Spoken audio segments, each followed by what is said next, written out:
And we're live. Welcome to the Rican Show. I'm here waiting like everybody else. I'm waiting to see what's going on with this RFK announcement. Hopefully it's good news for Trump, but we'll see in a few. I figured curious. I wanted to see some of what's going on in the chat in YouTube here and seeing what they're talking about here. I see a lot of people are disappointed. They really don't want him to drop out of the race. They don't want to vote for Trump, but maybe they don't want to. What the hell? No. What the hell happened?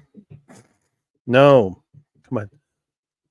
Sorry, people. This is what happens when you go live. I can't control what's going on here. Let's see if I have to switch to Twitter. I really don't want to. Oh, real quick.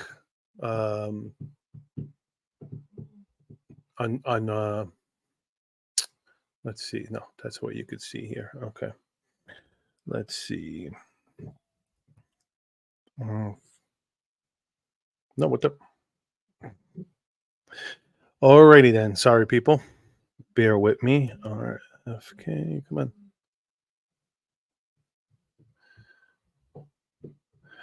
Use my computer for karaoke, so excuse me. Okay, let's see. Let's see what's going on. Come on. Let's check this out. Okay, come on. Is it streaming live?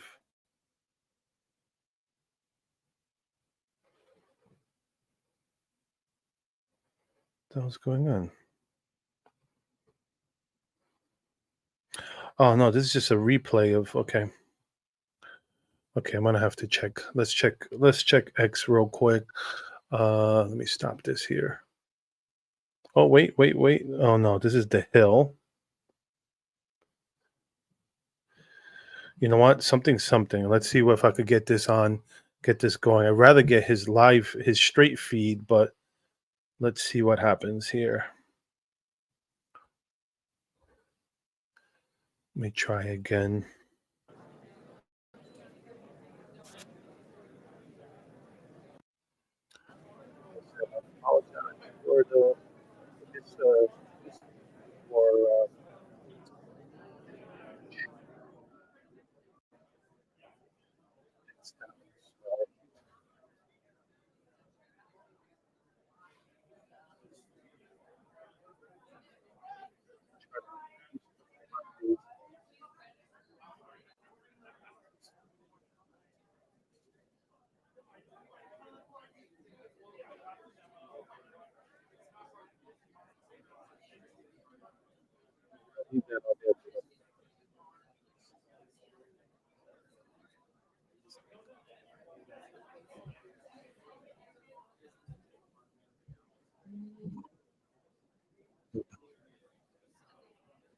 Okay.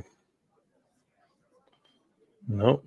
Let's go to his live. Let's see what goes on here. If not, this really sucks. I'd really have rather just used his own feed, but let's see what happens. I'll give it a little bit. What is it? It's 2:00 already. So you think?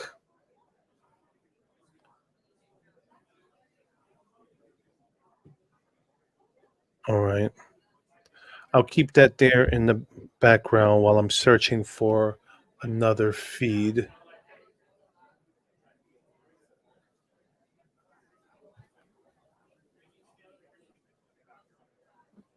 Let me just see something. There's a bunch of weird things going on with my computer today. Let me see something.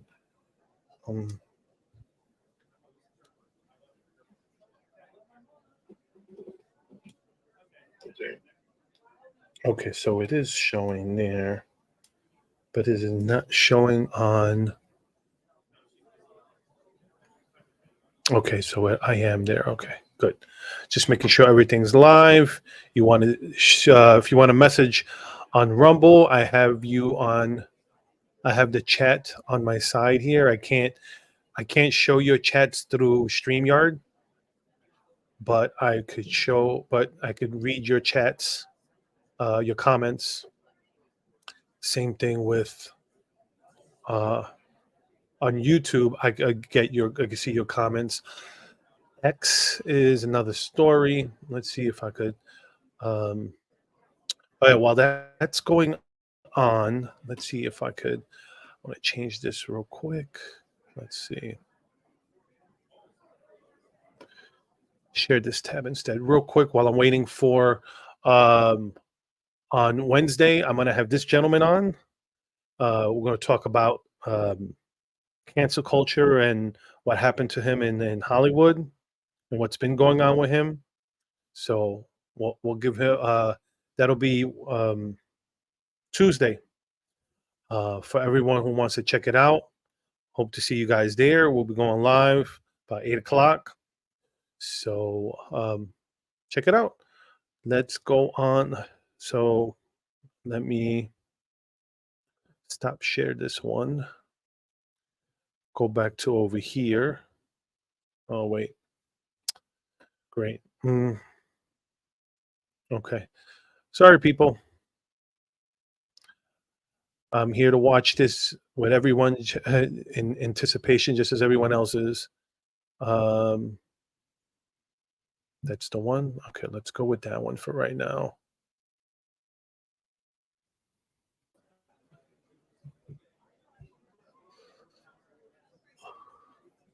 Okay. Let me see real quick while we're waiting for this to go on. Oh, wait, that's what I wanted to check. Hold on. Let's see.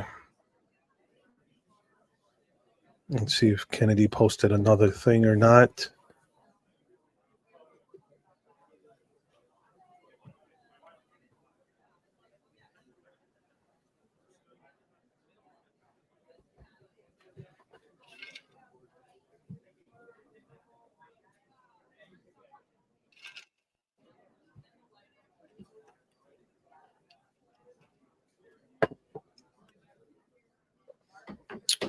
Okay, come on.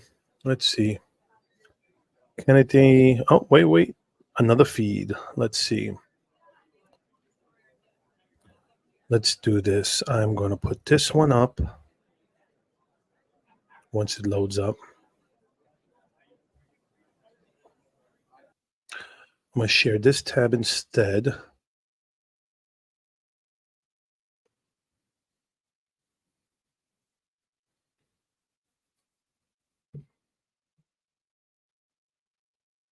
Okay, let's see. I'm going to keep the other one in the background just to see what's going on. This is one of the reasons why I wasn't going to come on too much earlier, just because the fact that I knew, they never start these things on time. It's so annoying that they never start these things on time. Um, so people watching, and I see some people on X. Let me see if I could see any comments on. You know what? Since it won't come on to StreamYard, I'll just do it from my phone and see what.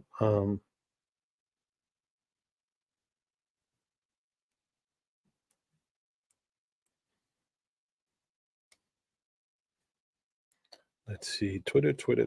Come on. Twitter.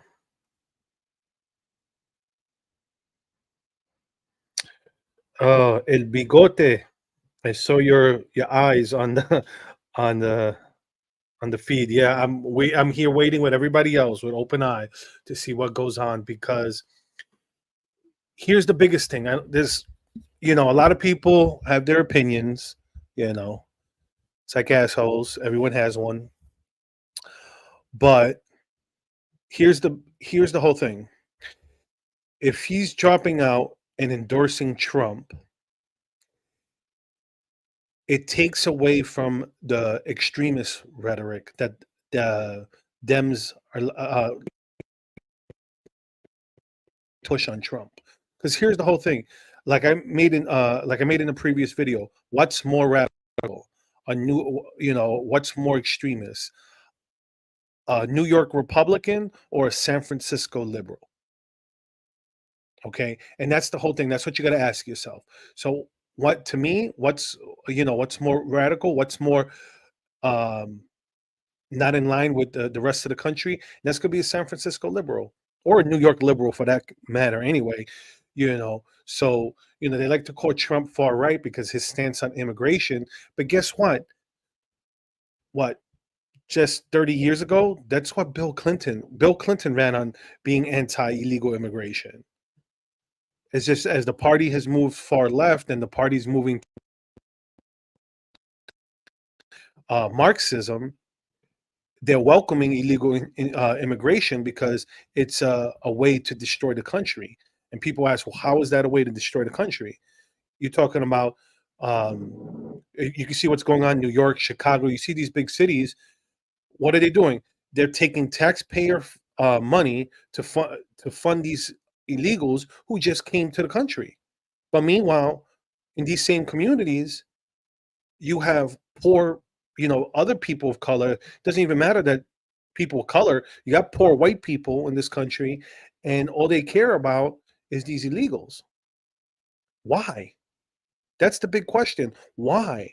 Why spend all the, oh, because we're a country of immigrants, and yeah, we're a country of immigrants, but guess when the majority of these immigrants came, there was no welfare. There was charity. There's always going to be charity in a capitalist country. That's the whole thing. Like people talk about, oh well, what's more noble, giving your own money or pushing government to take money to give to the poor. Like I always say, I lived in Texas, and in Texas, like churches and all this stuff, they're part of the social safety net in a community. So, like the church that I was part of, we donate money to food pantries. We'd collect money for school supplies. We'd buy school supplies for the poor people in the community. There was we'd like buy stuff, donate it to the church, and the church would sell it like super super discounted, just so like that people, because there's some people who don't want to take the handout. They don't want it, and you commend them for it. And if you sell a book bag for $1, a JanSport or something like that, people will do it even though they know it's cheap. But you know what? They feel pride in that they bought it, and that's what some people don't understand. It's like when you do handouts instead of hand ups, right? What's the difference?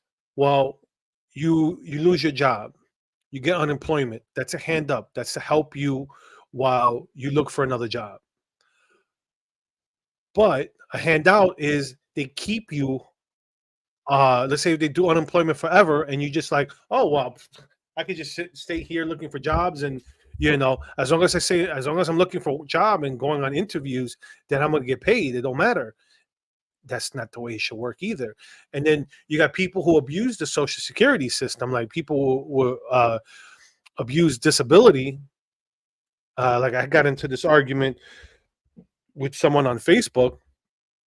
She tried to use my son against me, and it's like, you know, helping the less fortunate is different than helping someone that's not going to ever live a normal life. As much as I wish that my son would get married, have kids, it's not going to happen.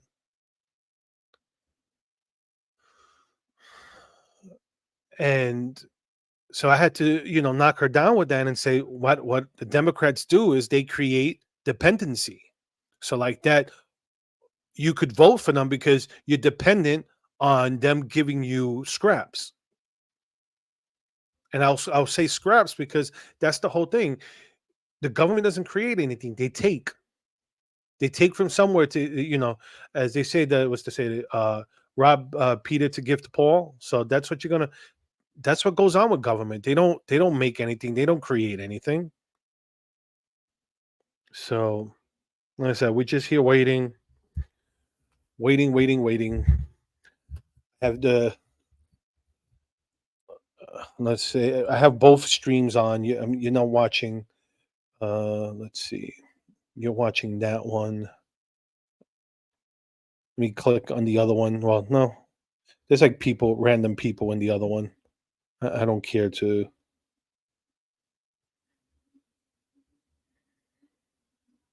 So, what do people think? What do you think? What's the odds that he endorses Trump?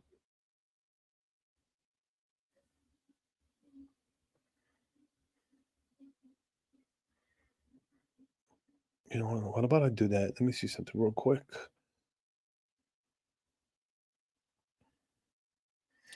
That's right. I can't do that. Okay. You know what? I'm gonna real quick. I'm going to go.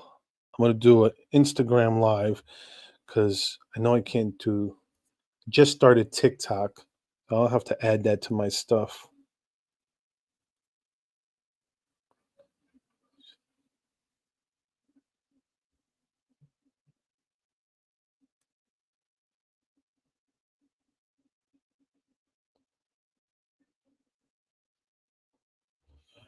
Okay, let's see. So nothing new on there. Let's see something. So while we're waiting for this, what I'm gonna do is let's see if I get some people to jump on from Instagram. I see no chats. Any comments on Rumble? I'll read your comments now. If not, any comments will probably have to be afterwards. Let's see what that is. Okay, let's see.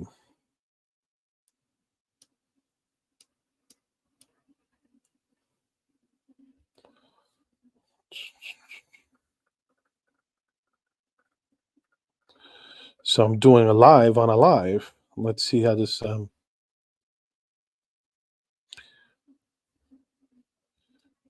What?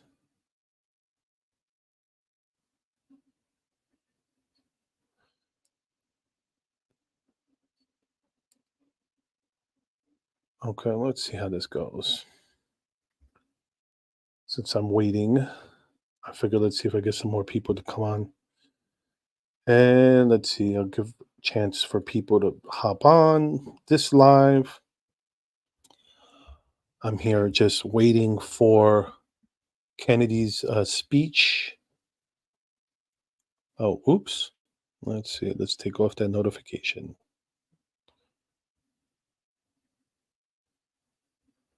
Okay. It says, we're telling your followers that you started a live video. Hang on. We're telling more followers to join. People a chance to log in. But basically, I'm trying to get people to get onto my other live stream, which is on the Right Rican. If you go to YouTube, the Right Rican, or if you go to Rumble, the Right Rican, I am doing a live stream, uh, waiting for Kennedy's speech. So, and then we'll react from there. So,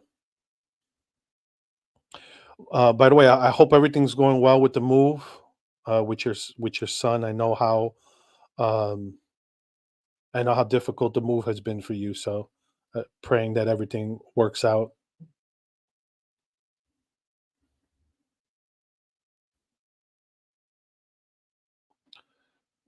But that's what I'm here waiting for.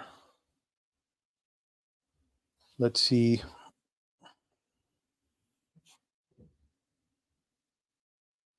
As I like I said, this is why I started. I started a few minutes early just in case, but these things never start on time. They really never do start on time.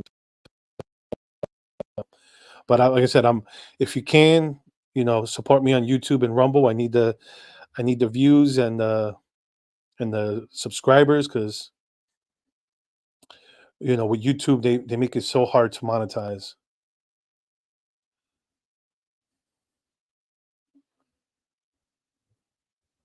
Well, yeah, I know. I know it's hard. It's anyone who has a kid on the spectrum knows how hard it is. Um, I'm just fortunate that my kid, for all his for all his disabilities, he's not he's not bad with change. Hey, Brenda.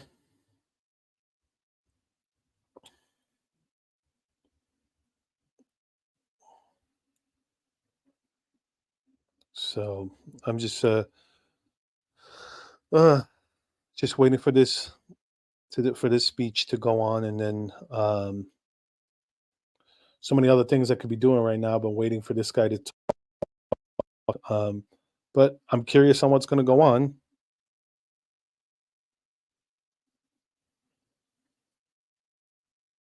It's interesting seeing the live chat and seeing what everybody's all these different people hopped on, um, and seeing the different comments. Some of the pro Trump, pro Kamala, people disappointed with Kennedy, and um, it's like for anyone who's disappointed with Kennedy, they have to understand um, the Democrats have been fighting him every step of the way. They've been fighting him every step of the way.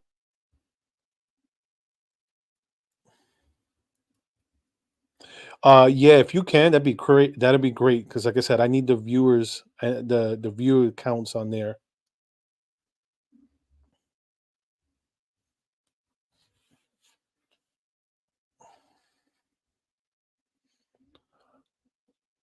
Any comments you write on YouTube, I'll see on StreamYard because that's what I use to stream is StreamYard.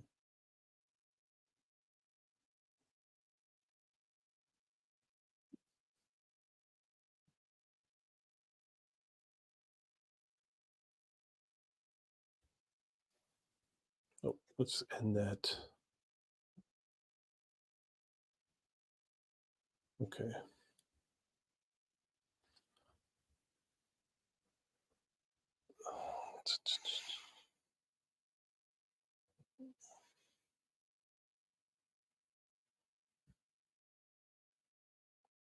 All right, I'm gonna give it a little bit longer on Instagram. Give it a second to see if anyone pops on. Let me just put it right here, so I'm more centered. Um,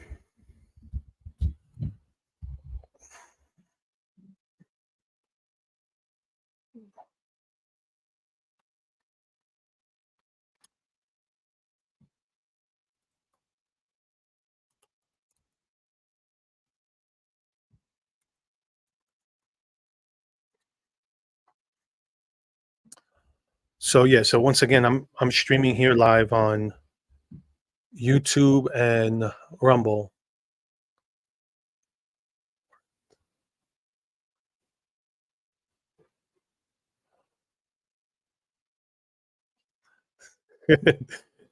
Hey, Brenda. Hope all is well with you on your end. I know you're doing a good job organizing your community there.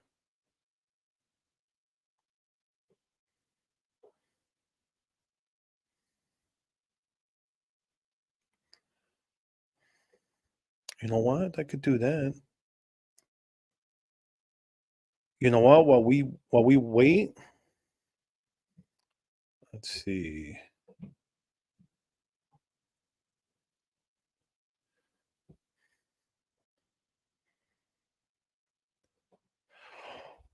Hey, so while I'm waiting, hey, bro. Oh, hey, Gotti. I'm just, waiting for this Kennedy announcement. If you want, I'm streaming also on YouTube and Rumble. So if you want to hop on there, even if you want to hop on, you're more than welcome. Wait, is that you on the left and the bottom? Yeah, that's me. That's my little thing right there. The good thing about doing it on StreamYard is that's see on Instagram I couldn't put my background because I can't put my green screen in the background. It's okay. I get it. I understand. If you're lucky that you got to go to the pool. It's like my community pool is messed up for the season. I think they're finally opening it tomorrow when it's like season's basically done.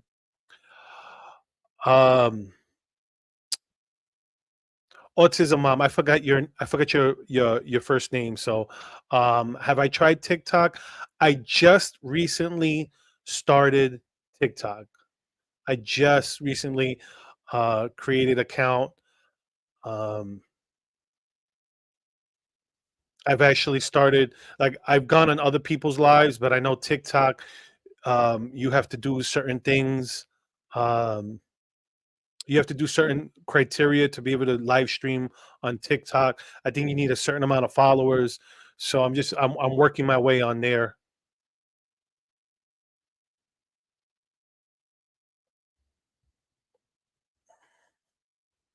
You keep freezing on here? Oh, okay. Well, well, if you hop on hopefully if you can just hop on YouTube and I will be able to see your comments on YouTube.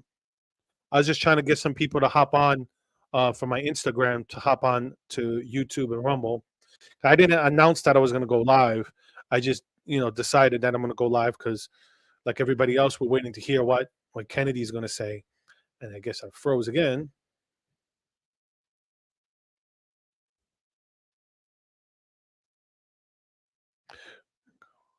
Mm, mm, mm, mm. Let me know when. Just give me a time and I'll work it out. Um, we can go off on mine whenever. Are you talking about here on Instagram? Or are you talking about TikTok? Gotti, I'm talking to you because, like I said, I'm doing two live streams here. So,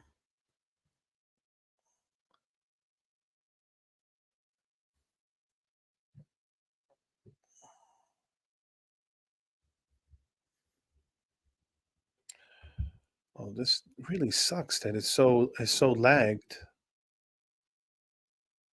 on YouTube. Brenda, and like I said, I forgot your name. I'm sorry. I'm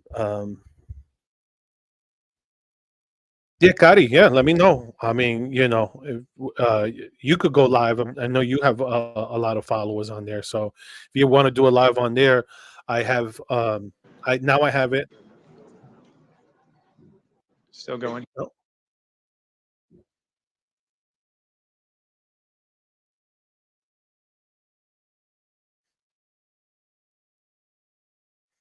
oh, sounds like they're doing a sound check before they start. So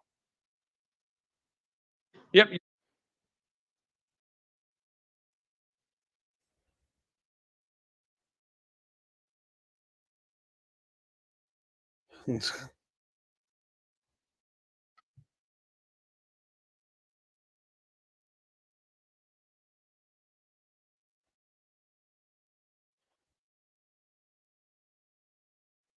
now I don't know which one that was on. Oh, sorry. It's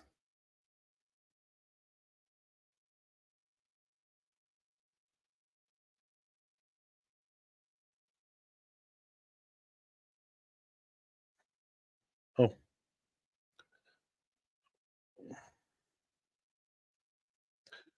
oh. If you want to do it now, I have to go get my other phone. Quality's bad. The audio's good, but the picture keeps freezing. Oh, I can't talk right now. Give me 1 second. Hold on for 1 second. Hello?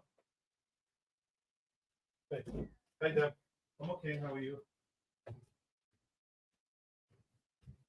I'm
Sorry, everybody. Duh. That was my job, my day job. So I had to step away for 1 second to pick it up. You know, this doesn't pay the bills, so something has to pay the bills. um, so we're just here waiting. Let's see.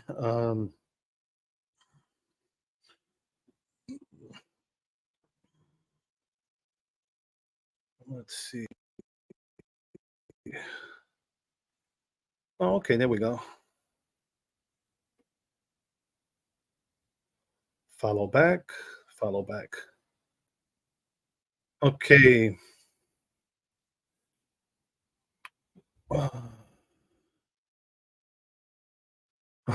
Okay. So, all right. We're still here waiting. Sorry, everybody. Doesn't pay the bills yet. I like that one. Yet. That's it would be nice if this paid the bills. It would be nice. My um my passion would pay the bills. But I keep trying. So we'll see. One of these days, maybe I could get to 1,000 subs on YouTube, and they'll actually let me stream. They'll actually monetize me. For now, I just hope that Rumble gets bigger and Rumble becomes more popular.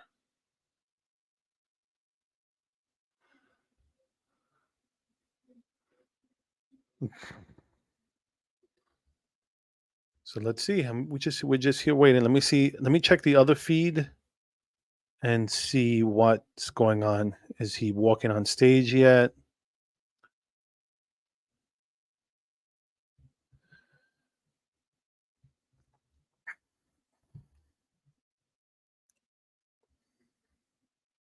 Yep, they're still waiting for him on the other. Yep, I'm still. Oh wait, they changed the angle on the other one. Ah,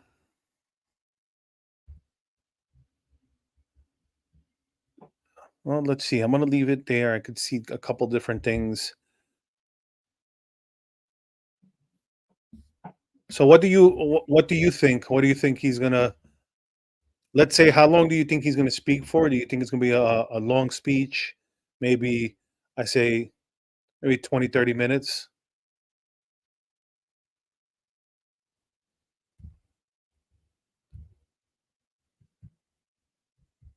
I think it's messed up what the Democrats did to him. I don't understand how people can't see what here's a guy who wanted to run. He wanted to run. I guess what, since my thing, let me do this. I'm gonna do this for now. I'm gonna take my face off just because since you guys said that the video's not doing too well, but the audio's good, so I'm just gonna go from that.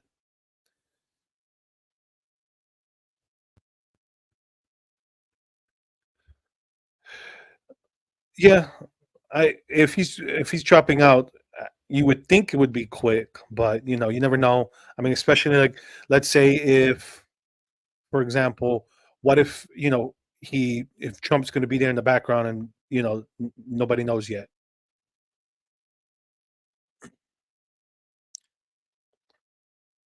It's-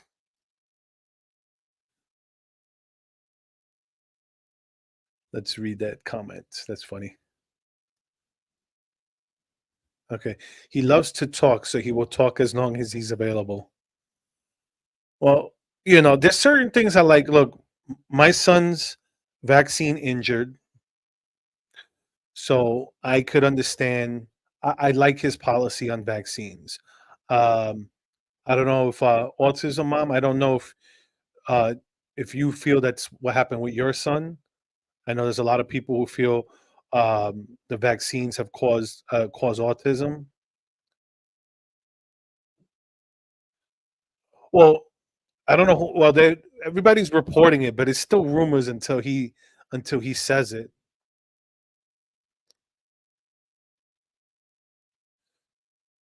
So let me see real quick, because since, like I said, until he says it, I don't. And with the media, you never know. Let's see. Let's see if I could search real quick.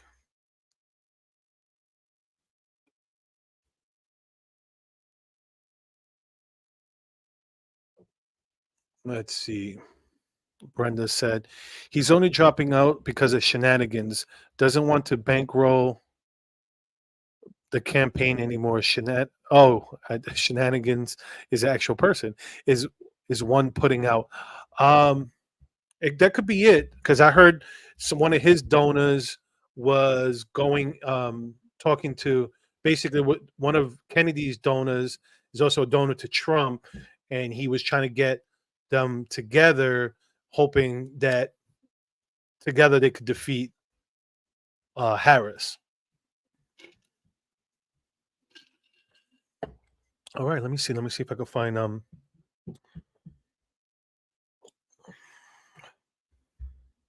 RFK endorsing endorses Trump. Let's see.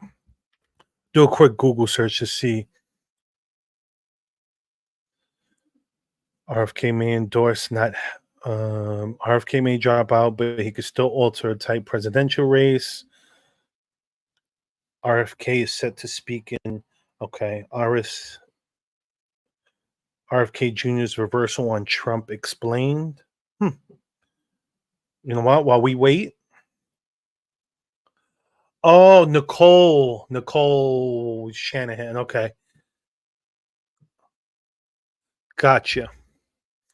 I'm gonna check out this article. I'll pull up this article that I just saw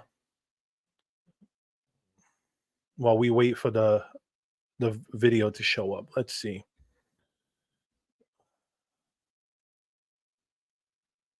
Okay, let's see. Oh, come on! Don't tell me I'm not gonna be able to see it. Okay, here it goes. Look, RFK's reversal on Trump explained. Let's see. Why is this not coming off? And what's annoying me is I have. Huh. Interesting. Well, um, I'll love it. Obviously, I'll love it. But like I said, I just don't. I don't trust the media anyway. But so let's go for let's see this real quick. So RFK Jr. expected to endorse Trump after calling him sociopath. His reversal explained. And it goes here. Kennedy will discuss his path forward for his campaign Friday afternoon amid multiple reports saying he will drop out of the race and endorse Trump. He's reportedly interested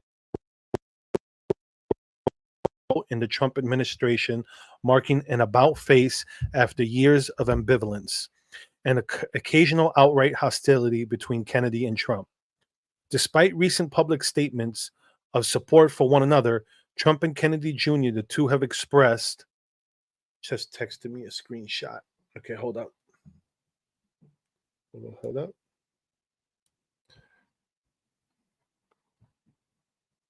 Oh man. Hold up. Let's see. Thanks for the screenshot, Gotti. Uh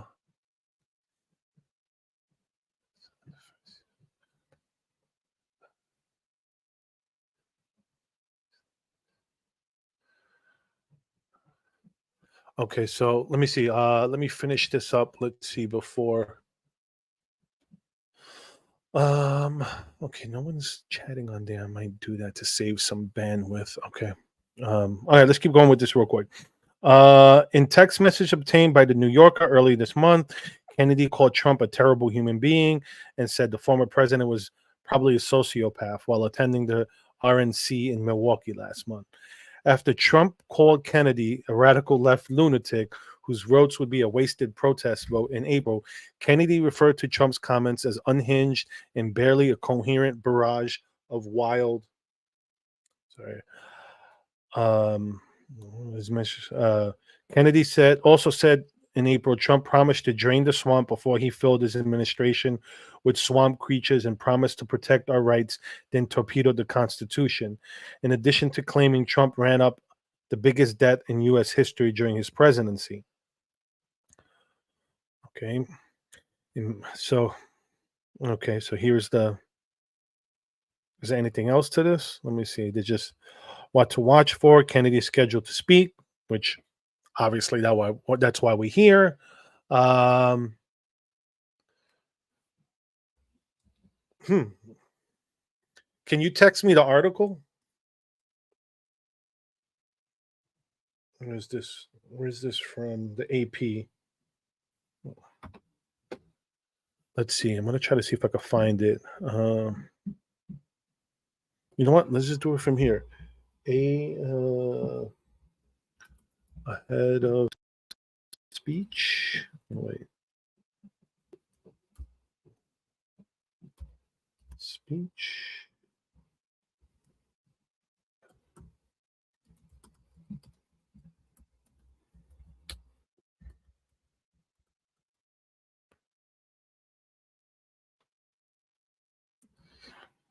Okay, let's see.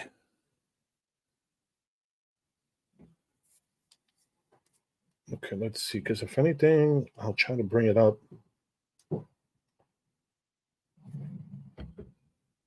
Oh, there you go. Let's see. 19 minutes ago. All right, let's read it. Let's see what happens. Let's read it while we're waiting for this. Let me just tune back in over here and see what's going on.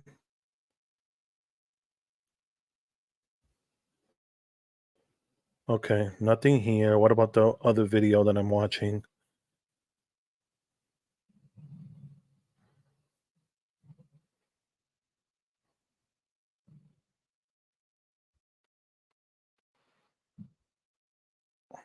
Okay, this really sucks. You know what? I'm gonna close this. I'm getting no comments on Rumble. Any comments for Rumble? Because I'm gonna close it to save some bandwidth. If anyone is gonna comment.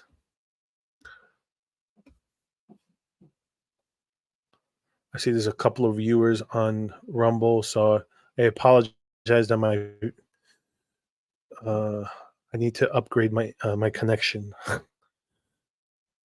I think I need to upgrade to the gigabyte. All right.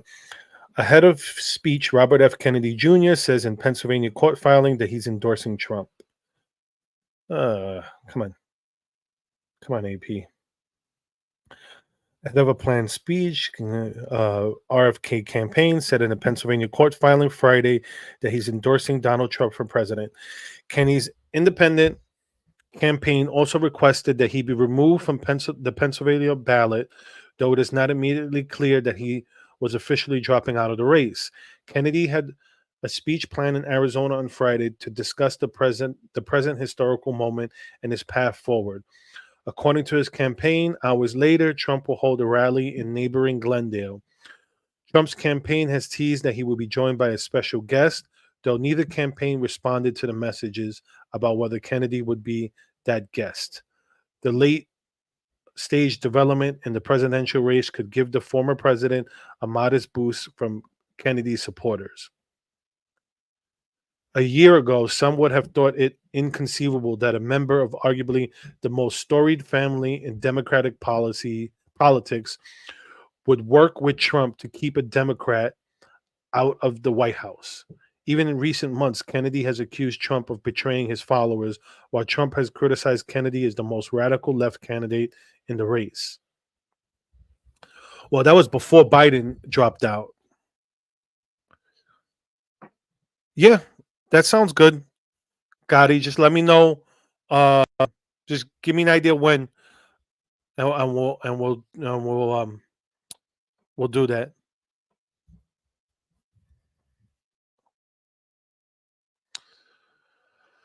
Oh, these politicians. This is why I try to have a politician on once, and he kept me waiting like 45 minutes because I hopped on 15 minutes early, hoping that I was like, just in case if he gets there early, I don't want him to have to wait. And then I waited another half an hour before I was like, forget it. I got stuff I got to do.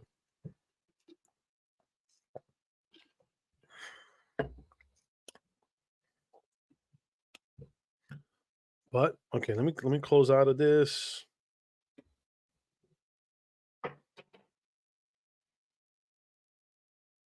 Oh,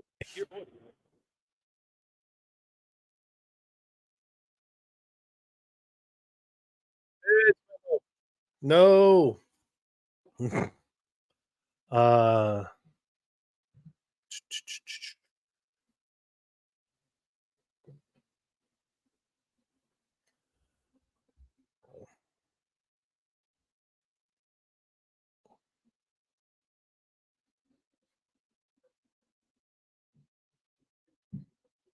yeah, that sounds good. Just let me know if you want to do it. You want me to do something here, or do you want to do it on Instagram or TikTok? Just let me know. Probably if you want, I should maybe we should do it on TikTok so I could start working on, getting some followers on there. I forgot. I don't know how many you need to go live on TikTok.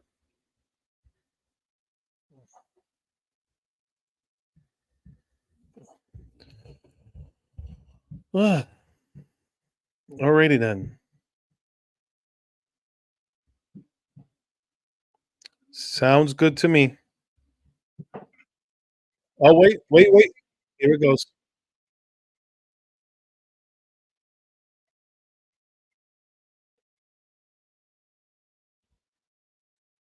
Great.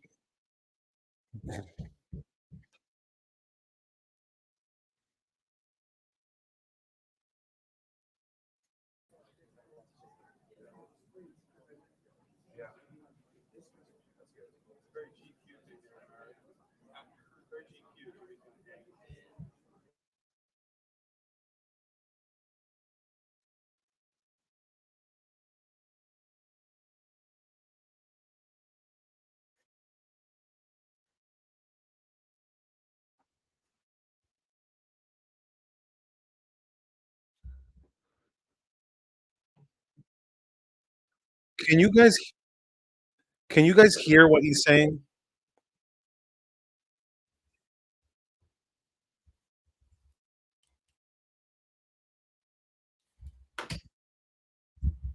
See.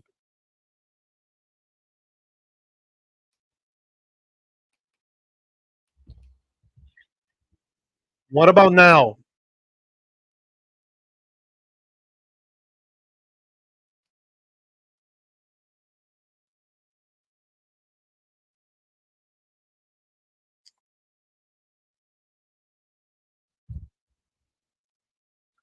Damn it.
We inspired a massive independent political movement. More than 100,000 volunteers sprang into action, hopeful that they could reverse our nation's decline. Many worked 10-hour days, sometimes in blizzards and blazing heat. They sacrificed family time, personal commitments, and sleep month after month, energized by a shared vision of a nation healed of its divisions. They set up tables at churches and farmers markets. They canvassed door to door.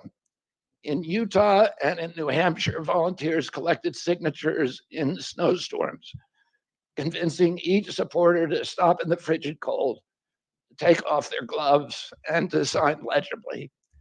During a heat wave in Nevada, I met a tall, athletic volunteer who cheerfully told me that he had lost 25 pounds collecting signatures in 117-degree heat.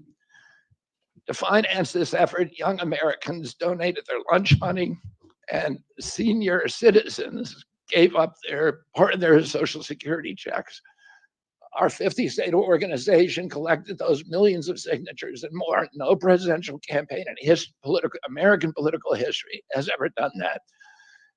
And so I want to thank all of those dedicated volunteers and congratulate the campaign staff who coordinated this enormous logistical feat. Your accomplishments were regarded as impossible. You carried me up that glass mountain. You pulled off a miracle. You achieved what all the pundits said could never be done. You have my deepest gratitude, and I'm never going to forget that, not just for what you did for my campaign, but for the sacrifices you made because you love our country. You showed everyone that democracy is still possible here. It continues to survive in the press and in the idealistic human energies that still thrive beneath the canvas of neglect and of official and institutional corruption. Today, I'm here to tell you that I will not allow your efforts to go to waste. I'm here to tell you that I will leverage your tremendous accomplishments to serve the ideals that we share, the ideals of peace, of prosperity, of freedom, of health, all the ideals that motivated my campaign. I'm here today to describe the path forward that you have opened with your commitment and with your hard labors. Now, in an honest system, I believe that I would have won the election. In a system the kind that my father and my uncles thrived in, a system with open debates, with fair primaries, with regularly scheduled debates, with fair primaries, and with a truly independent media untainted by government propaganda and censorship. In a system of nonpartisan courts and election boards, everything would be different. After all, the polls consistently showed me beating each of the other candidates, both in favorability and also in head-to-head matchups. But I'm sorry to say that while democracy may still be alive at the grassroots, it has become little more than a slogan for our political institutions, for our media, and for our government, and most sadly at all for me, the Democratic Party. In the name of saving democracy, the Democratic Party set itself to dismantling it, lacking confidence in its candidate, that its candidate could win in a fair election at the voting booth. The DNC waged continual legal warfare against both President Trump and myself. Each time that our volunteers turned in those towering boxes of signatures needed to get on the ballot, the DNC dragged us into court, state after state, attempting to erase their work and to subvert the will of the voters who had signed those petitions. It deployed DNC-aligned judges to throw me and other candidates off the ballot and to throw President Trump in jail. It ran a sham primary that was rigged to prevent any serious challenge to President Biden. Then, when a predictably bungled debate performance precipitated the palace coup against President Biden, the same shadowy DNC operatives appointed his successor, also without an election. They installed a candidate who was so unpopular with voters that she dropped out in 2020 without winning a single delegate. My uncle and my father both relished debate.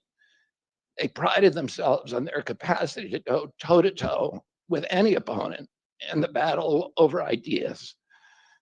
They would be astonished to learn of a Democratic Party presidential nominee who, like Vice President Harris, has not appeared in a single interview or an unscripted encounter with voters for 35 days. This is profoundly undemocratic. How are people to choose when they don't know whom they are choosing? And how can this look to the rest of the world?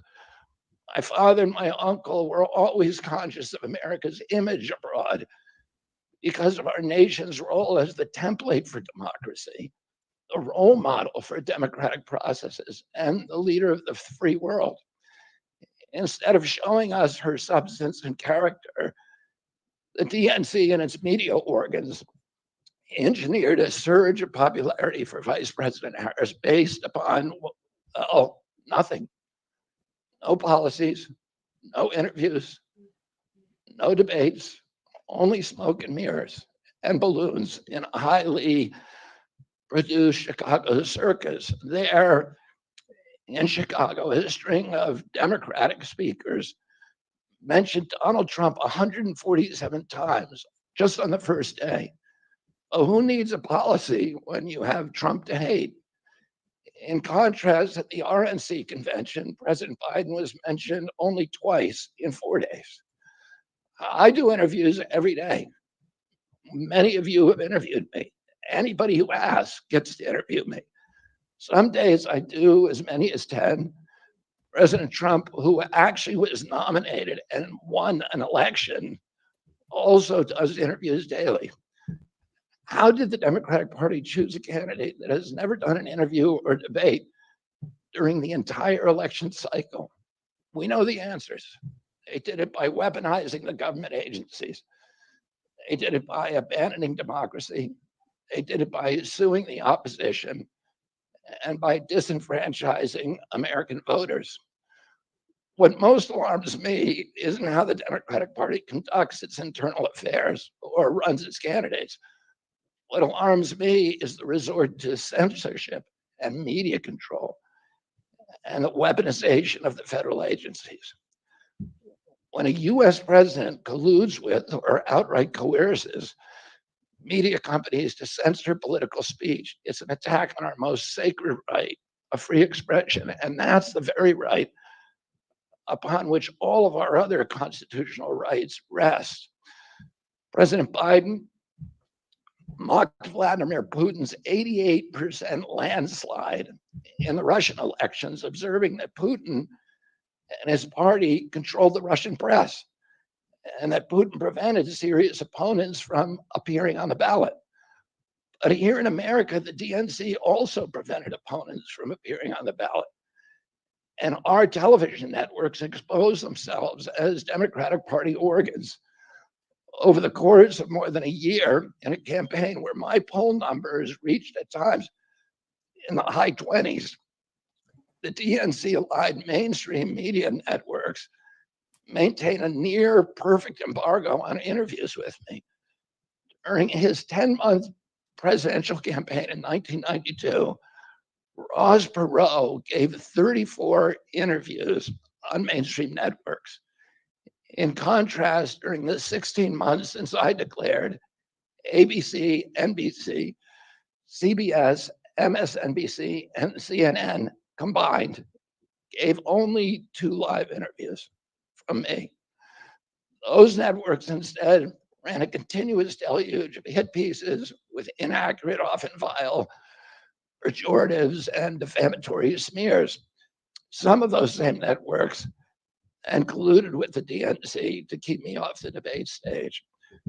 Representatives of those networks are in this room right now, and I'll just take a moment to ask you to consider the many ways that your institutions have abdicated this really sacred responsibility, the duty of a free press to safeguard democracy and to challenge always the party in power. Instead of maintaining that posture of fear, skepticism toward authority, your institutions have made themselves government mouthpieces and stenographers for the organs of power. You didn't alone cause the devolution of American democracy, but you could have prevented it.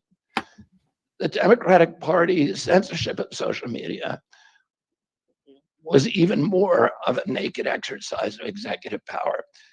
This week, a federal judge, Terry Doty, upheld my injunction against President Biden, calling the White House's censorship project, quote, the most egregious violation of the First Amendment in the history of the United States of America. Doty's previous 155-page decision details how just 37 hours after he took the oath of office, swearing to uphold the Constitution, President Biden and his White House opened up a portal and then invited the CIA, the FBI, CISA, which is a censorship agency, it's the center of the censorship industrial complex, DHS, the IRS, and other agencies to censor me and other political dissidents on social media. Even today, users who try to post my campaign videos to Facebook or YouTube get messages that this content violates community standards. 2 days after Judge Doty rendered his decision this week, Facebook was still attaching warning labels to an online petition calling on ABC to include me in the upcoming debate. They said that violates community standards, their community standards. The mainstream media was once the guardian of the First Amendment and democratic principles, and has joined this systemic attack on democracy. It also, the media justifies their censorship on the grounds of combating misinformation, but governments and oppressors don't censor lies. They don't fear lies. They fear the truth, and that's what they censor. And I don't want any of this to sound like a personal complaint because it's not. For me, it's all part of a journey, and it's a journey that I signed up with.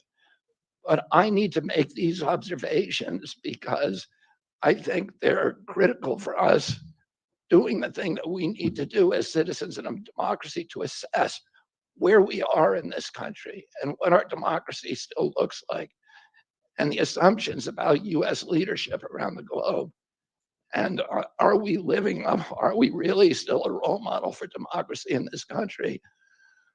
Or have we made it, a kind of a joke? And here's the good news. While mainstream outlets denied me a critical platform, they didn't shut down my ideas, which have especially flourished among young voters and independent voters, thanks to the alternative media. Many months ago, I promised the American people that I would withdraw from the race if I became a spoiler. A spoiler is someone who will alter the outcome of the election but has no chance of winning. In my heart, I no longer believe that I have a realistic path to electoral victory in the face of this relentless systematic censorship and media control. So I cannot in good conscience ask my staff and volunteers to keep working their long hours or ask my donors to keep giving when I cannot honestly tell them that I have a real path to the White House. Furthermore, our polling consistently showed that by staying on the ballot in the battleground states, I would likely hand the election over to the Democrats with whom I disagree on the most existential issues: censorship, war, and chronic disease. Oh, I want everyone to know that I am not terminating my campaign. I am simply suspending it and not ending it. My name my name will remain on the ballot in most states. If you live in a blue state, you can vote for me without harming or helping President Trump or Vice President Harris. In red states, the same will apply. I encourage you to vote for me. And if enough of you do vote for me, and neither of the major party candidates win 270 votes, which is quite possible. In fact, today our polling shows them tying at 269 to 269. And I could conceivably still end up in the White House in a contingent election. But in about 10 battleground states where my presence would be a spoiler, I'm going to remove my name. And I've already started that process and urge voters not to vote for me. It's with a sense of victory and not defeat that I'm suspending my campaign activities. Not only did we do the impossible by collecting 1 million signatures, we changed the national political conversation forever. Chronic disease, free speech, government corruption, breaking our addiction to war have moved to the center of politics. I can say to all who have worked so hard the last year and a half, thank you for a job well done. 3 great causes drove me to enter this race in the first place, primarily. And these are the principal causes that persuaded me to leave the Democratic Party and, and run as an independent. And now to throw my support to President Trump. The causes were free speech, a war in Ukraine, and the war on our children. I've already described some of my personal experiences and struggles with the government's censorship industrial complex. I want to say a word about the Ukraine war. The military industrial complex has provided us with a familiar comic book justification, like they do on every war, that this one is a noble effort to stop a supervillain, Vladimir Putin, invading the Ukraine and then to thwart his Hitler-like march across Europe. In fact, tiny Ukraine is a proxy in a geopolitical struggle initiated by the ambitions of the US neocons or American global hegemony. I'm not excusing Putin for invading Ukraine. He had other options. But the war is Russia's predictable response to the reckless neocon project of extending NATO to encircle Russia, a hostile act. The credulous media rarely explain to Americans that we unilaterally walked away from 2 intermediate nuclear weapons treaties with Russia and then put nuclear-ready Aegis missile systems in Romania and Poland. This is a hostile act. And that the Biden White House repeatedly spurned Russia's offer to settle this war peacefully. The Ukraine war began in 2014 when US agencies overthrew the democratically elected government of Ukraine and installed a hand-picked pro-Western government that launched a deadly civil war against ethnic Russians in Ukraine. In 2019, America walked away from a peace treaty, the Minsk Agreement, that had been negotiated between Russia and Ukraine by European nations. And then in April of 2022, we wanted the war. In April of 2022, President Biden sent Boris Johnson to Ukraine to force President Zelensky to tear up a peace agreement that he and the Russians had already signed, and the Russians were withdrawing troops from Kiev and Donbass and Lugansk. And that peace agreement would have brought peace to the region and would have allowed Donbass and Lugansk to remain part of Ukraine. President Biden stated that month that his objective in the war was regime change in Russia. His Defense Secretary, Lloyd Austin, simultaneously explained that America's purpose in the war was to exhaust the Russian army, to degrade its capacity to fight anywhere else in the world. These objectives, of course, have nothing to do with what they were telling Americans about protecting Ukraine's sovereignty. Ukraine is a victim in this war, and it's a victim of the West. Since then, of Russia and both Russia and the West. Since then, since tearing up that agreement, forcing Zelensky to tear up the agreement, we've squandered the flower of Ukrainian youth, as many as 600,000 Ukrainian kids and over 100,000 Russian kids, all of whom we should be mourning, have died, and the Ukraine's infrastructure is destroyed. The war has been a disaster for our country as well. We squandered nearly $200 billion already. And these are badly needed dollars in our communities, suffering communities all over our country. The Nord Stream pipeline sabotage and the sanctions have destroyed Europe's industrial base, which formed the bulwark of US national security. A strong Germany with a strong industry is a much, much stronger deterrent to Russia, and a Germany that is deindustrialized and turned into just an extension of US military base. We've pushed Russia into a disastrous alliance with China and Iran. We're closer to the brink of nuclear exchange than at any time since 1962. And the neocons in the White House don't seem to care at all. Our moral authority and our economy are in shambles. And the war gave rise to the emergence of BRICS, which now threatens to replace the dollar as the global reserve currency. This is a first-class calamity for our country. Judging by her bellicose, belligerent speech last night in Chicago, we can assume that President Harris will be an enthusiastic advocate for this and other neocon military adventures. And President Trump says that he will reopen negotiations with President Putin and end the war overnight as soon as he becomes president. This alone would justify my support for his campaign. Last summer, it looked like no candidate was willing to negotiate a quick end to the Ukraine war, to tackle chronic disease epidemic, to protect free speech, our constitutional freedoms, to clean corporate influence out of our government, or to defy the neocons and their agenda of endless military adventurism. But now one of the two candidates has adopted these issues as his own, to the point where he has asked to enlist me in his administration. I'm speaking, of course, of Donald Trump.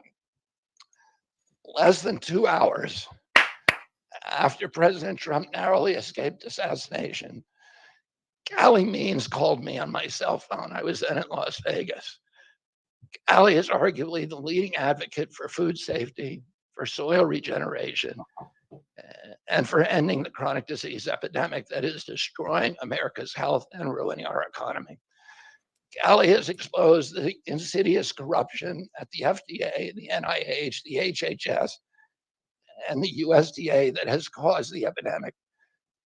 Callie had been working on and off for my campaign, advising me on those subjects since the beginning. And those subjects have been my primary focus for the last 20 years. I was delighted when Callie told me that day that he had also been advising President Trump. He told me President Trump was anxious to talk to me about chronic disease and other subjects and to explore avenues of cooperation. He asked if I would take a call from the president. President Trump telephoned me a few minutes later, and I met with him the following day. A few weeks later, I met again with President Trump and his family members and closest advisors in Florida. In a series of long, intense discussions, I was surprised to discover that we are aligned on many key issues. In those meetings, he suggested that we join forces as a unity party. We talked about Abraham Lincoln's team of rivals. That arrangement would allow us to disagree publicly and privately and fiercely, if need be, on issues over which we differ, while working together on the existential issues upon which we are in concordance. I was a ferocious critic of many of the policies during his first administration, and there are still issues and approaches upon which we continue to have very serious differences. We are aligned with each other on other key issues like ending the forever wars, ending the childhood disease epidemics, securing the border, protecting freedom of speech, unraveling the corporate capture of our regulatory agencies, getting the US intelligence agencies out of the business of propagandizing and censoring and surveilling Americans and interfering with our elections. Following my first discussion with President Trump, I tried unsuccessfully to open similar discussions with Vice President Harris. Vice President Harris declined to meet or even to speak with me. Suspending my candidacy is a heart-rending decision for me, but I'm convinced that it's the best hope for ending the Ukraine war and ending the chronic disease epidemic that is eroding our nation's vitality from the inside, and for finally protecting free speech. I feel a moral obligation to use this opportunity to save millions of American children above all things. In case some of you don't realize how dire the condition is of our children's health and chronic disease in general, I would urge you to view Dr. Carlson's recent interview with Callie Means and his sister, Dr. Casey Means, who is the top graduate of her class at Stanford Medical School. This is an issue that affects all of us far more directly and urgently than any culture war issue and all the other issues that we obsess on and that are tearing apart our country. This is the most important issue. Therefore, it has the potential to bring us together. So let me share a little bit about why I believe it's so urgent. Today, 2/3, we spend more on healthcare than any country on earth, twice what they pay in Europe. And yet we have the worst health outcomes of any nation in the world. We're about 79th in health outcomes behind Costa Rica and Nicaragua and Mongolia and other countries. Nobody has a chronic disease burden like we have. And during the COVID epidemic, we had the highest body count of any country in the world. We had 16% of the COVID deaths, and we only have 4.2% of the world's population. And CDC says that's because we are the sickest people on earth. We have the highest chronic disease rate on earth. And the average American who died from COVID had 3.8 chronic diseases. So these were people who had immune system collapse, who had mitochondrial dysfunction. And no other country has anything like this. 2/3 of American adults and children suffer from chronic health issues. 50 years ago, that number was less than 1%. So we've gone from 1% to 66%. In America, 74% of Americans are now overweight or obese, and 50% of our children. 120 years ago, when somebody was obese, they were sent to the circus. There were case reports done about them. Obesity was almost unknown. In Japan, the childhood obesity rate is 3% compared to 50% here. Half of Americans have pre-diabetes or type 2 diabetes. When my uncle was president, I was a boy, juvenile diabetes was effectively non-existent. A typical pediatrician would see one case of diabetes during his entire career, a 40 or 50-year career. Today, 1 out of every 3 kids who walks through his office door is diabetic or pre-diabetic. And the mitochondrial disorder that caused diabetes also causing Alzheimer's, which is now classified as diabetes. And it's costing this country more than our military budget every year. There's been an explosion of neurological illnesses that I never saw as a kid: ADD, ADHD, speech delay, language delay, Tourette's syndrome, narcolepsy, ASD, Asperger's, autism. In the year 2000, the autism rate was 1 in 1,500. Now, autism rates in kids are 1 in 36, according to CDC nationally. Nobody's talking about this. 1 in every 22 kids in California has autism. And this is a crisis that 77% of our kids are too disabled to serve in the United States military. What is happening to our country? And why isn't this in the headlines every single day? There's nobody else in the world that is experiencing this. This is only happening in America. About 18%. And by the way, there has been no change in diagnosis, which the industry sometimes like to say. There has been no change in screening. This is a change in incidence. In my generation, 70-year-old men, uh, it, the autism rates are about 1 in 10,000. In my kids' generation, 1 in 34. I'll repeat, in California, 1 in 22. Why are we letting this happen? Why are we allowing this to happen to our children? These are the most precious assets that we have in this country.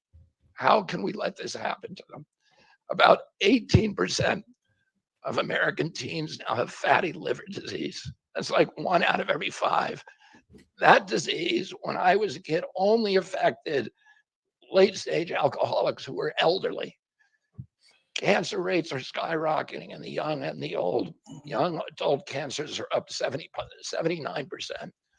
1 in 4 American women is on antidepressant medication. 40% of teens have a mental health diagnosis.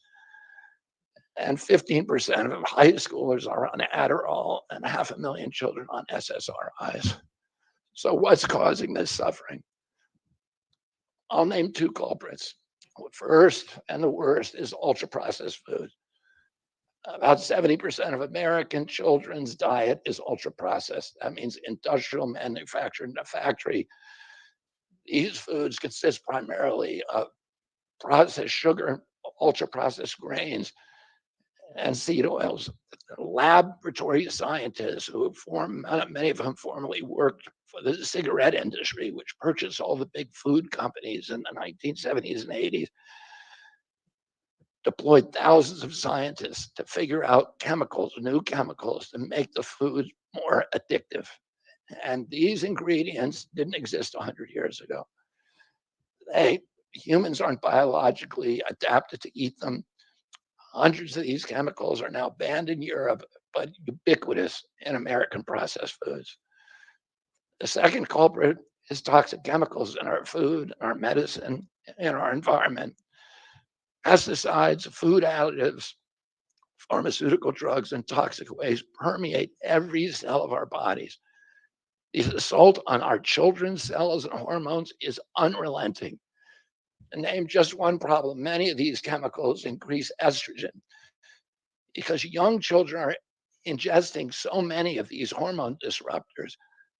America's puberty rate is now occurring at age 10 to 13, which is 6 years earlier than girls were reaching puberty in 1900. Our country has the earliest puberty rates of any continent on the earth. And no, this isn't because of better nutrition. This is not normal. Breast cancer is also estrogen driven, and it now strikes 1 in 8 women. We are mass poisoning all of our children and our adults. Considering the grievous human cost of this tragic epidemic of chronic disease, it seems almost crass to mention the damage it does to our economy. But I'll say, it is crippling the nation's finances. When my uncle was president, our country spent $0 on chronic disease. Today, government healthcare spending is almost all for chronic disease. And it's double the military budget. I'm not on video yet. And it is the fastest growing budget item in the federal budget. And chronic disease costs more to the economy as a whole, costs at least $4 trillion, 5 times our military budget. Remember, you left the kitchen. And that's a 20% drag on everything we do and everything we aspire to. Poor and minority communities suffer disproportionately. People who worry about DEI or about bigotry of any kind, this dwarfs anything. We are poisoning the poor. We are systematically poisoning minorities across this country. Industry lobbyists have made sure that most of the food stamp lunch program, about 70% of food stamps and 70 or 77% of school lunches are processed foods. There's no vegetables. There's nothing that you would want to eat. We are just poisoning the poor citizens, and that's why they have the highest chronic disease burden of any demographic in our country, and the highest in the world. The same food industry lobbied to make sure that nearly all agricultural subsidies go to commodity crops that are the feedstock of processed food industry. These policies are destroying small farms and they're destroying our soils. We give about, I think, 8 times as much in subsidies to tobacco than we do to fruits and vegetables. It makes no sense. If we want a healthy country, the good news is that we can change all this. We can change it very, very quickly. America can get healthy again. To do that, we need to do 3 things. First, we need to root out the corruption in our health agencies. Second, we need to change incentives in our healthcare system. And third, we need to inspire Americans to get healthy again. 80% of NIH grants go to people who have conflicts of interest. These are the people, virtually everybody who sits, Joe Biden just appointed a new panel to NIH to decide the food recommendations. And they're all people who are from the industry. They're all people who are from the processed food companies. They're deciding what Americans, here is healthy. And the recommendations on the food pyramid and what goes to our school lunch programs, what go to the program, the Swiss program, the food stamp programs. They're all corrupted and conflicted individuals. These agencies, the FDA, USDA, and CDC, all of them are controlled by giant for-profit corporations. 75% of the FDA's funding doesn't come from taxpayer, it comes from pharma. And pharma executives and consultants and lobbyists cycle in and out of these agencies with President Trump's backing. I'm going to change that. We're going to staff these agencies with honest scientists and doctors who are free from industry funding. We're going to make sure the decisions of consumers, doctors, and patients are informed by unbiased science. A sick child is the best thing for the pharmaceutical industry. When American children or adults get sick with a chronic condition, they're put on medication for their entire life. Imagine what will happen when Medicare starts paying for Ozempic, which costs $1,500 a month, and it's being recommended for children as young as 6, all for a condition, obesity, that is completely preventable and barely even existed 100 years ago. And 74% of Americans are obese. The cost, if all of them took their Ozempic prescription, is $3 trillion a year. This is a drug that is made by Novo Nordisk, the biggest company in Europe. It's a Danish company, and the Danish government does not recommend it. It recommends change in diet to treat obesity and exercise. And in our country, the recommendation now is for Ozempic to children at age 6. Novo Nordisk, the biggest company in Europe, and virtually its entire value is based upon its projections of what it's going to sell, of the Ozempic it's going to sell to America. And we have the food lobbyists have a bill in front of Congress today that is backed by the White House, backed by Vice President Harris and President Biden, to allow this to happen. This $3 trillion cost that is going to bankrupt our country. For a fraction of that amount, we could buy organic food for every American family, 3 meals a day, and eliminate diabetes altogether. We're going to bring healthy food back to school lunches. We're going to stop subsidizing the worst foods with our agricultural subsidies.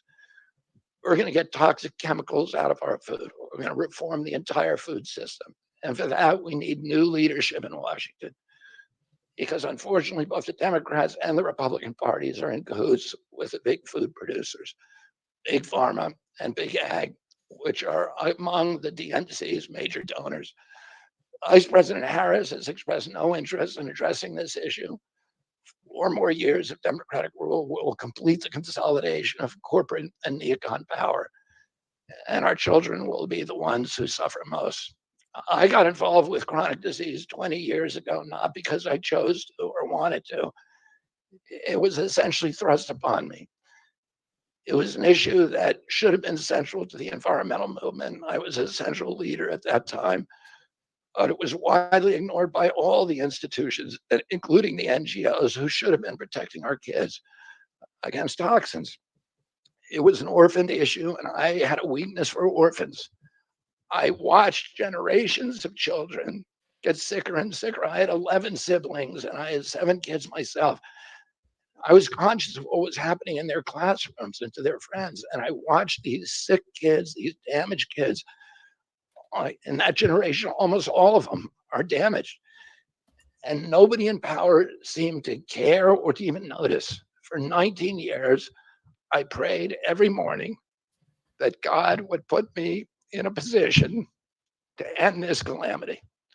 The chronic disease crisis was one of the primary reasons for my running for president, along with ending censorship in the Ukraine war.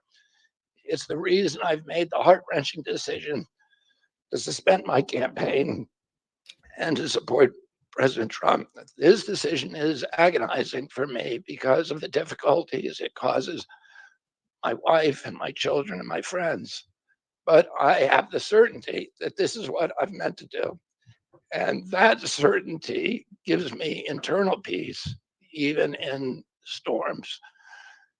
If I'm given the chance to fix the chronic disease crisis and reform our food production, I promise that within 2 years, we will watch chronic disease burden lift dramatically. We will make Americans healthy again. Within 4 years, America will be a healthy country. We will be stronger, more resilient, more optimistic, and happier. I won't fail in doing this. Ultimately, the future, however it happens, is in God's hands and in the hands of the American voters and those of President Trump. If President Trump is elected and honors his word, the vast burden of chronic disease that now demoralizes and bankrupts the country will disappear. This is a spiritual journey for me. I reached my decision through deep prayer, through hard-nosed logic, and I asked myself, what choices must I make to maximize my chances to save America's children and restore national health? I felt that if I refused this opportunity, I would not be able to look myself in the mirror, knowing that I could have saved lives of countless children and reversed this country's chronic disease epidemic. I'm 70 years old. I may have a decade to be effective. I can't imagine that President Harris would allow me or anyone to solve these dire problems. After 8 years of President Harris, any opportunity for me to fix the problem will be out of my reach forever. President Trump has told me that he wants this to be his legacy. I'm choosing to believe that this time he will follow through. His son, his biggest donors, his closest friends, and all support this objective. My joining the Trump campaign will be a difficult sacrifice for my wife and children, but worthwhile if there's even a small chance of saving these kids. Ultimately, the only thing that will save our country and our children is if we choose to love our kids more than we hate each other. That's why I launched my campaign to unify America. My dad and uncle made such an enduring mark on the character of our nation, not so much because of any particular policies that they promoted, but because they were able to inspire profound love for our country and to fortify our sense of ourselves as a national community held together by ideals. They were able to put their love into the intentions and hearts of ordinary Americans and to unify a national populist movement of Americans, Blacks and whites, Hispanics, urban and rural Americans. They inspired affection and love and high hopes and a culture of kindness that continue to radiate among Americans from their memory. That's the spirit on which I ran my campaign and that I intend to bring into the campaign of President Trump. Instead of vitriol and polarization, I will appeal to the values that unite us. the goals that we could achieve if only we weren't at each other's throats. The most unifying theme for all Americans is that we all love our children. If we all unite around that issue now, we can finally give them the protection, the health, and the future that they deserve. Thank you all very much.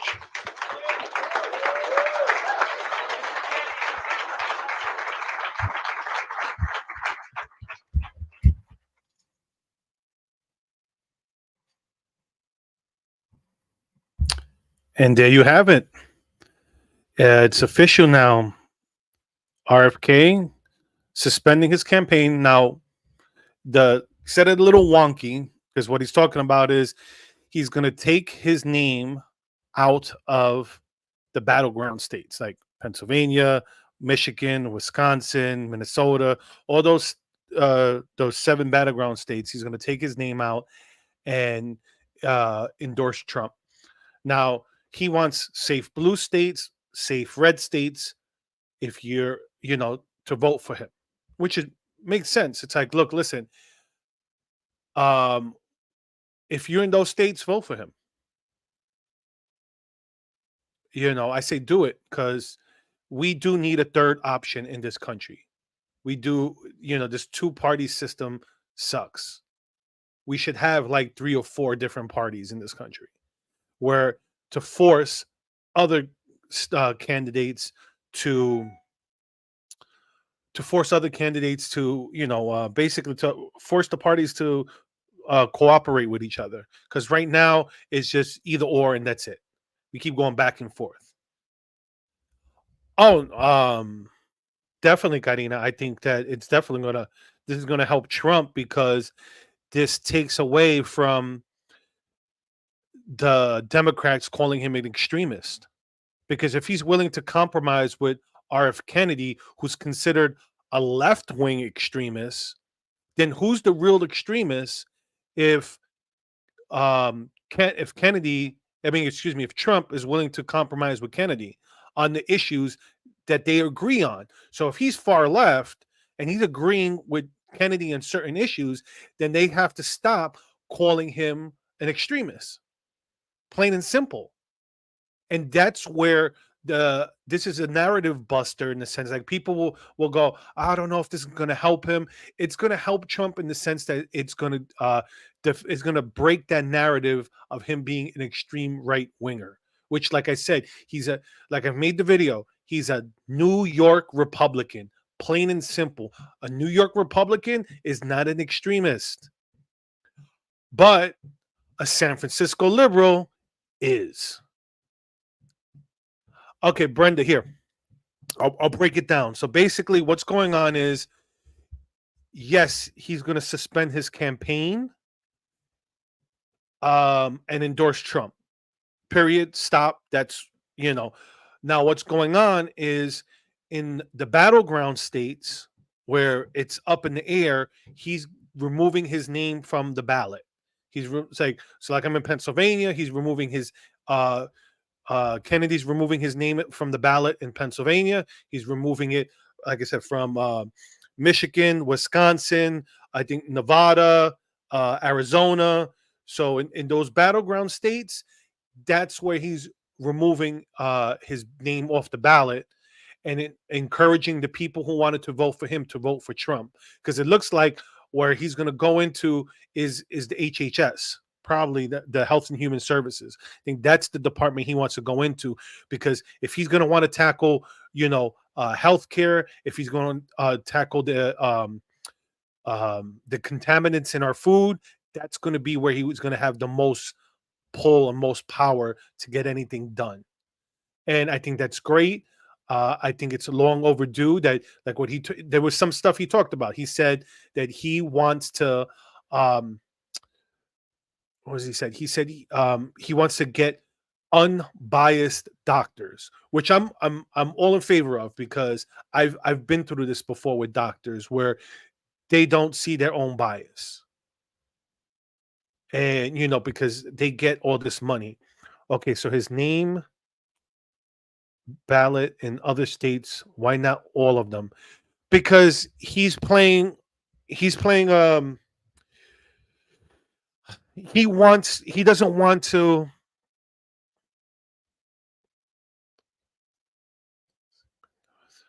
Well, let me go one question at a time here. Okay, so his name, why not off all? Because he's still hoping. Um, he's hoping to, because here's the whole issue. And a third party needs to get 5% of the vote in order to qualify for federal campaign funds and also to be able to automatically be put on the ballot in that state, in all 50 states. So they need at least 5% of the vote. So that's why he's keeping his name on the ballot in the other states in the hopes of, hey, look, listen, I know I'm not in it, but your vote's not going to cost anything. Although, like I said, I would be careful with that. I think the only people who might do that might be safe blue states. But I don't think a Republican in Texas is going to go, oh, well, my state's, deep red. I'm going to vote for Kennedy. I don't think that's going to happen. Okay. So there's that one. Karina, yes and no. Those blinded by hate won't listen, and they'll turn Kennedy into the next Tulsi. But those who are completely brainwashed will for sure see Trump differently. Yes, I will agree. There's some people that there's no hope for them.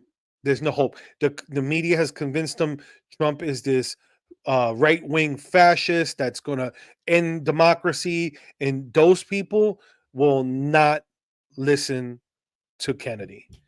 But you have the whole thing is there is a large independent. I want to say a large, but that's who swings the vote. That's who swings the elections is those independents. And this could swing those independents, especially in those battleground states, like here in Pennsylvania, in Michigan, Wisconsin, uh, Arizona, where he was speaking right now, Nevada. Those states, there may be enough left-leaning people that supported Kennedy that go, you know what? The Democrats did him dirty. They sued him every step of the way. And even when he came to them when he went to speak to them, they said no. Because that's what he said. He said Trump reached out to him. And when he reached out to Harris, she blew him off. And that goes to show you the what's the word I'm looking for? The arrogance of the Democrats. Not just the arrogance, but their detest for actual democracy. Because that's the whole projection of them, is the fact that they project that they're for democracy when they're just for their own power. They don't give a shit about democracy. They'll burn it.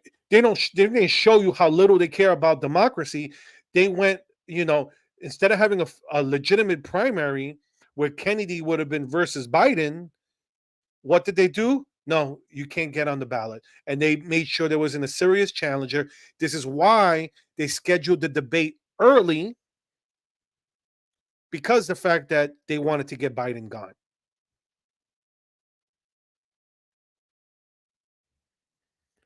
So in summary, let's see where we're at here.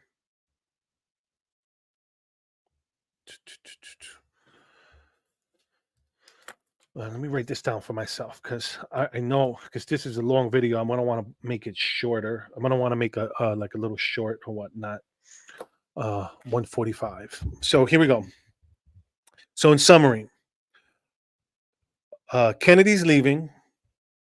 He's going to endorse Trump because his key issue is the health of children and the health of people in this country, where we have an obesity epidemic, we have a health epidemic, chronic diseases. He's not wrong, and his solution is spot on.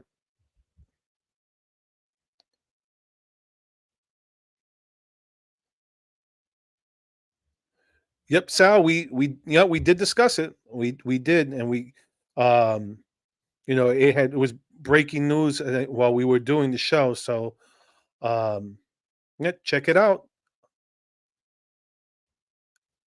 But that's my analysis. So in short, like I said, he's dropping out. He's going to endorse Trump. He's going to have a. It looks like he's Trump has agreed to give him a cabinet position, which I'm assuming, like I said, will be HHS, and I think it's awesome. Like I said, at the end of the day, that okay, here we go. Let's go for this again. At the end of the day, this will help Trump because it will make it harder for the Democrats to make him seem like a far right extremist when he's compromising with a so-called left-wing extremists. Because they can't label the Kennedy name as far right. They cannot do that. So it'll be interesting going forward what this does. And let's see how it changes the polls. So, anyways, if anyone wants to hop on real quick, if anyone wants to hop on, I'll do like 10 minutes. I'll do 10 minutes real quick. If not, I'll just sign off right now. I'll give someone a chance if you want to. I'll put an invite if you guys want to come in. Let me see.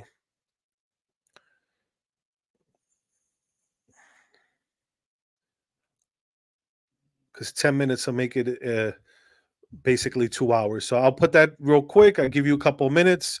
If anyone wants to chime in, have their own opinion. If not, then remember to tune in Tuesday. I'll be live streaming, like I said, with Lavari. He's an actor who they came after him almost like what they did with Sal. With Sal, I'm a Trump supporter, so they're gonna, they got to destroy you. Seems like that's, well, I'll get more of his story and we'll see what happens. But tune in Tuesday, 8:00, 8:00-ish, because I got to get on school schedule again.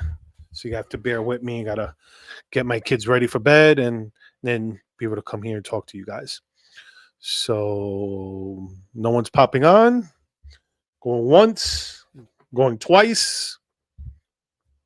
Done. All right. So I'm the Rican. Hope you guys enjoyed the live stream.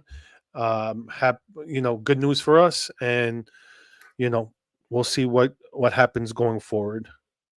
With that being said, have a good weekend, everyone. It's Friday. Have a happy Friday. And for other people whose kids start school on Monday, good luck. Have a good one.